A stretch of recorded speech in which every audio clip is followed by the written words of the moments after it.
Good morning. My name is Richard Wexler, and this is Caring in America, the podcast for caregivers and care recipients. So, I have an interesting topic this morning. I'd like to talk to you about board and care facilities. So, what are those?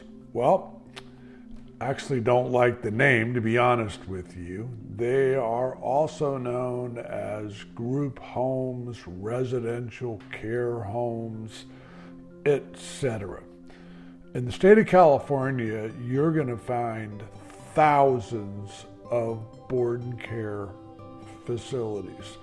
Unless I'm wrong, and if someone listening to this can prove me wrong, I don't believe many states have a similar setup, and obviously the number that we find in California of board and cares. So what are they? First of all, you're probably not even going to know that you drove by one unless you look carefully. They're normally single family homes in a normal residential area. They look like the everyday house that someone lives in. If you look carefully, about the only way that you're going to see a difference is there's probably a ramp by the front door for wheelchair access. So what are board and cares?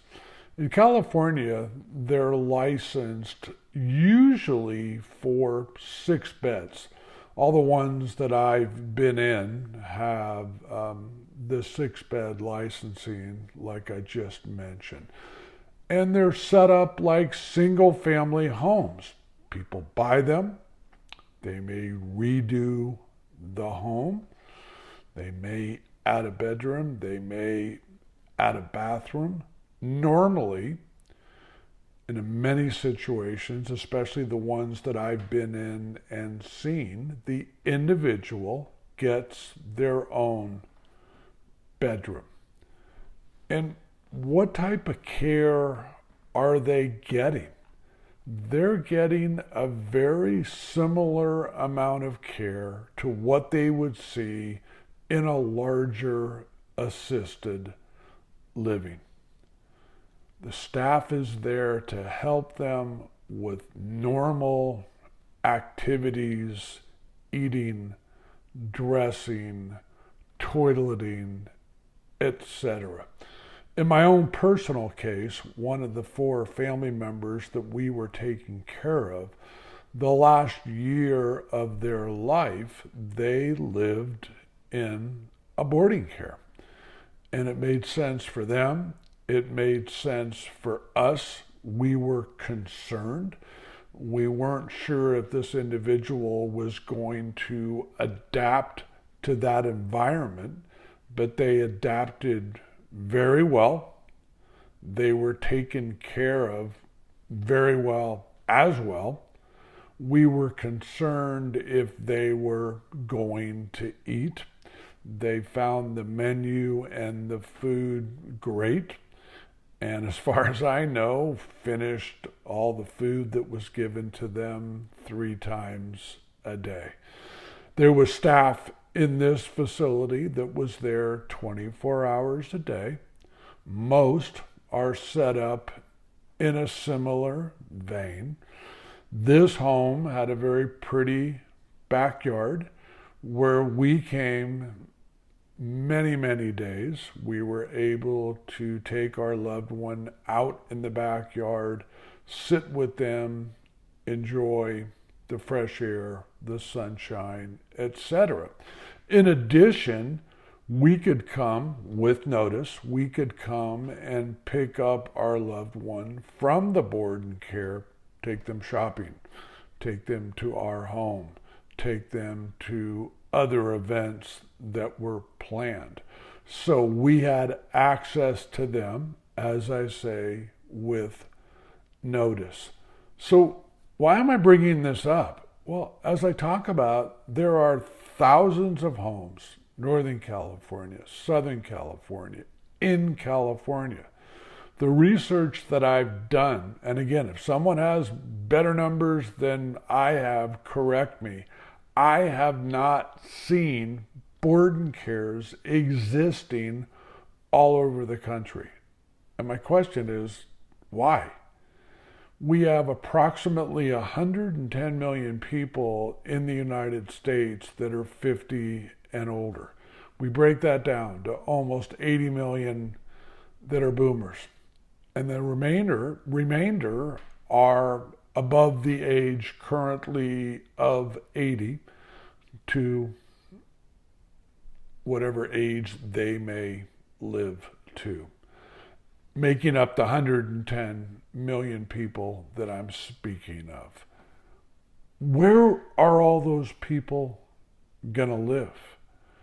What if, and I'll talk about cost in a second, they can't afford someone coming in the home?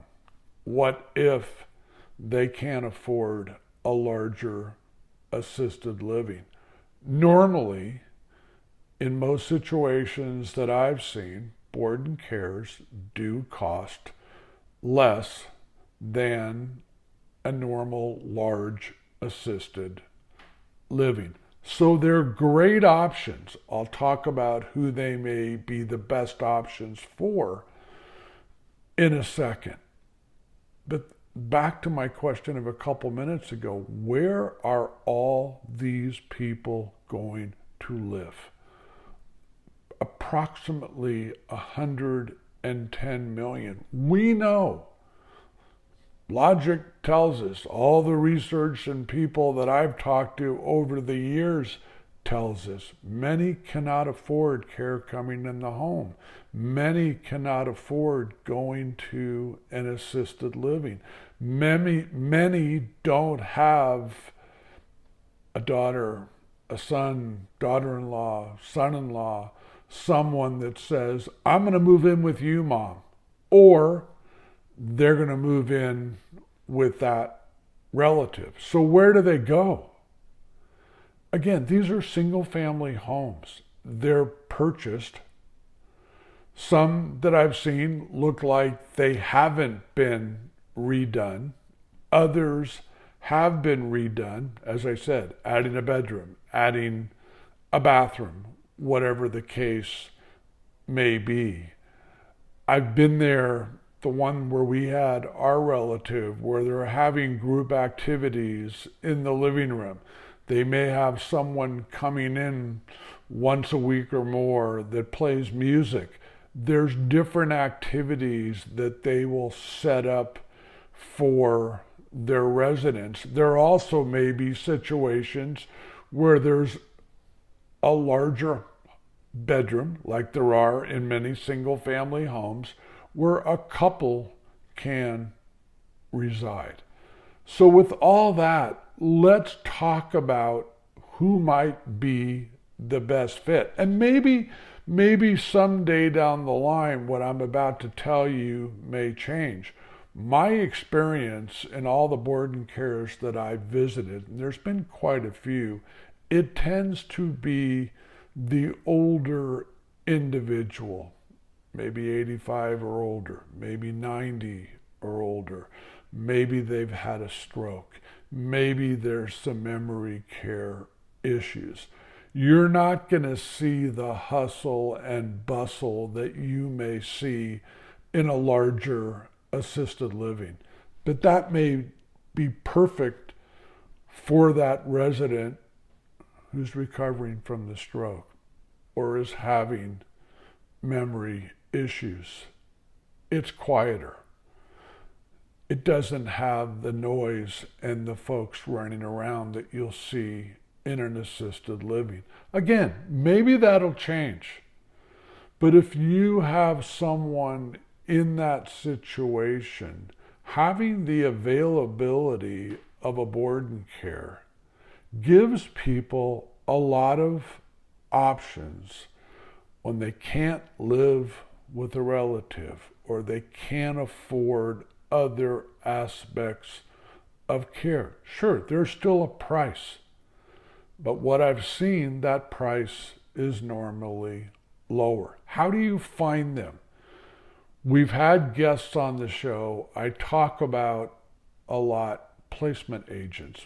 Placement agents that specialize in knowing every memory care facility, every assisted living, based on their area around the country. And they have contacts maybe within their own company or other folks that they know in the placement industry in other cities beyond where they work. Most of those placement agents, again, I speak about the ones in California specifically, know about all the different board and care homes. So why? Correct me if I'm wrong. Why are we not seeing more board and cares existing in states all over the country? From what I've seen, and I've actually seen financials from people that own board and cares, it can be lucrative. It can be lucrative. Yes, the person has to purchase the home, or maybe there's multiple people that purchase that home. I've seen individuals who have purchased many homes and have a fleet of board and cares. And I've been in some of those fleets mainly to see is the staff as good from one to the next? Are the services the same? And the answers I'm going to give you are yes. I'm sure this is probably different, and I'm sure maybe some of you have seen homes like this, and maybe they haven't been great. But I think, I know, as we move closer and closer to the oldest baby boomers turning 80 in 2026, we really need to understand where they're going to live. And maybe we can make changes within the board and care community where we're not just seeing stroke victims, we're not just seeing folks with memory care. We are seeing more lively, independent people who may be, let's say, late 70s, early 80s, but they enjoy that quieter environment that you're going to find in a board and care versus an assisted living. So I wanted to bring that subject up today. I really want you guys to think about this. I want you guys to rack your brain. Wherever you're listening to this around the country, are there board and cares in your area? If you own one, get in touch with me. I'll give you my email. Let's get you as a guest. Let's start talking about these great communities, these great small communities, these great homes, residential care homes, board and cares, whatever they may be called in your area. Let's let people know they exist. That's one of the biggest problems.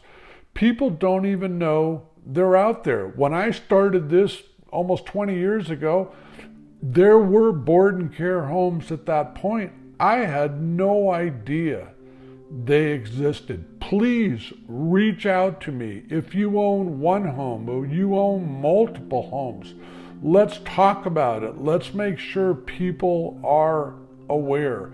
That email again, eldered2023@gmail.com. Great topic. We need to talk about more in the future. Until we talk again, have an awesome day.